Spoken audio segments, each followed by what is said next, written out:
A few days later, Felicity is having a cuppa and a chat with her friend Catherine. Her children, Peter and Emily, are at school and Felicity is telling her about her niece and nephew, George and Alice. He's a good boy for the most part, but he just won't play nicely with his sister. You know how boys can be.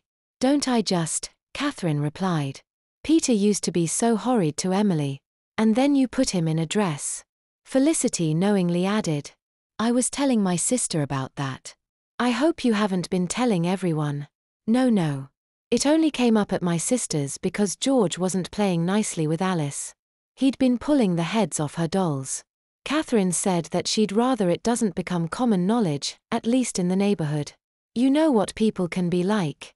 They'd call social services and report me if they knew. Not that there's anything wrong with petticoating. Is that what you call it? Felicity asked. Catherine nodded. I can't imagine it's very easy, getting a boy to wear a dress. Especially a pretty party dress. It's easier than you'd think, Catherine replied. Peter's more worried about people knowing he has dresses than wearing them. He did look mortified when they were playing hide and seek, Felicity recalled.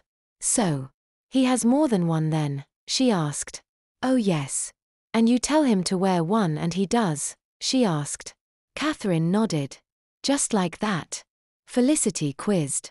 No fights, no tears. As I say, he's more worried about people knowing that he wears dresses than he is about actually wearing them, Catherine replied. He did kick up a stink to begin with, but these days he tends to do as he's told. I'd have loved it if my mother put my brother in a dress when he was naughty. Felicity imagined.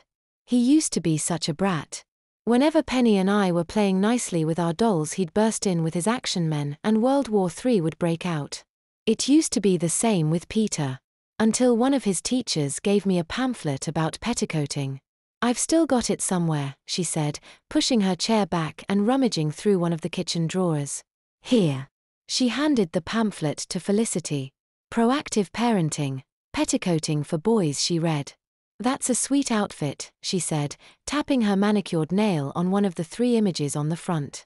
Very Fauntleroy, she smiled before opening its pages. Does he wear girls' underwear too? Felicity asked as she noticed the section regarding underwear. Catherine nodded. Not all the time, she quizzed as she read the advice. Unless he's got PE. Catherine replied. Or going swimming with his friends or something. So. How long have you been doing this for? A couple of years. Really? Catherine nodded. He must be used to then. Again, Catherine nodded. And no one knows. Well, none of his friends or classmates so far as I can tell, Catherine replied. His cousins and grandparents know, and you of course. But other than that, it's a closely guarded secret. Felicity grinned and said, if my mother had done this to Charlie, I'd have told everyone. Well.